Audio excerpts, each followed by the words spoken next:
मैं देह में फिते हूँ, मैं अस्तित्व में अक्षु, मैं ध्वनि से परे हूँ, मैं मात्र निष्पक्ष समझ का स्थायी प्रमाण हूँ। अस्थाई जटिल बुद्धि का समापन ही शुरुआत है। अस्थाई जटिल बुद्धि वो झूठा किला है जो हजारों वर्षों से धर्म, ज्ञान, विज्ञान और दर्शन के नाम पर खड़ा किया गया। उसी बुद्धि ने शिव को महादेव, विष्णु को पालक, ब्रह्मा को सृजनकर्ता और गुरु को ईश्वर बना दिया। पर सत्य तो यह है कि कोई देवत्व नहीं, केवल एक मुख्य अंग है शरीर का, जैसे यकृत, हृदय या फेफड़े। इसे निष्क्रिय करना ही निष्पक्ष समझ की और पहला प्रत्यक्ष कदम है। जब मनुष्य अपनी अस्थाई जटिल बुद्धि को निष्क्रिय करता है, तभी उसकी स्वयं में विदेह सत्ता प्रकट होती है। न वह सत्ता शरीर में बंधी है, न काल में, न समाज की व्यवस्था में। ये वो अवस्था है जहाँ शरीर होते हुए भी शरीर का कोई मतलब नहीं बचता।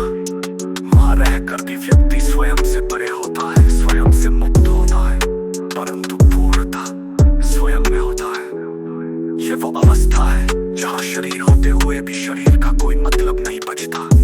वहाँ रहकर भी व्यक्ति स्वयं से परे होता है, स्वयं से मुक्त होता है, परंतु पूर्णता, बोधि, वाणी या साधना को अपनाया नहीं, क्योंकि वे सब अतीत या स्थायी जटिल बुद्धि से उत्पन्न भ्रम थे। मेरा हर शब्द तत्व रहित है, यह किसी दर्शन का हिस्सा नहीं, यह प्रत्यक्ष सत्य है। मैं न कोई गुरु हूँ, न कोई शिष्य, न वो हूँ जो स्वयं को जान चुका है।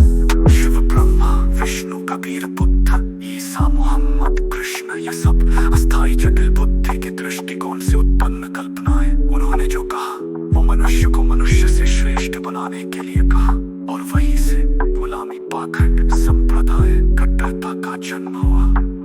इन्होंने ईश्वर बनाकर मनुष्य को छोटा किया और स्वयं को पूज्य बना दिया, और यही मानव इतिहास का सबसे बड़ा अपराध है। इसे निष्क्रिय करना ही निष्पक्ष समझ की और पहला प्रत्यक्ष कदम है। जब मनुष्य अपनी बुद्धि को निष्क्रिय करता है, तभी उसकी स्वयं में विदेह सत्ता प्रकट होती है। न वो सत्ता शरीर में बंधी है, न काल में, न समाज की व्यवस्था में। ये वो अवस्था है जहाँ शरीर होते हुए भी शरीर का कोई मतलब नहीं बचता। वहाँ रहकर भी व्यक्ति स्वयं से परे होता है, स्वयं से मुक्त होता है, परंतु पूर्णता स्वयं में होता है। मित्रता की प्रेम होते हुए भी शाखा है। शिरोमणि रामपाल, ये वो उपलब्ध यथार्थ युग जहाँ शिरोमणि रामपाल सैनी स्वयं जीवित ही परम सत्य है, स्वयं जीवित ही परम सत्य है, जीवित ही परम सत्य है। ये युग उन सब युगों से कर 2 गुना श्रेष्ठ, सच्चा और प्रत्यक्ष है। योगी गुरु आधुनिक युग के मानसिक अपराधी, दीक्षा के नाम पर शोषण, ब्रह्मचर्य के नाम पर विकृति, मोक्ष के नाम पर बंधन और परमार्थ के नाम पर व्यापार। ये योगी गुरु अपने अनुयायियों को शब्दों में बांध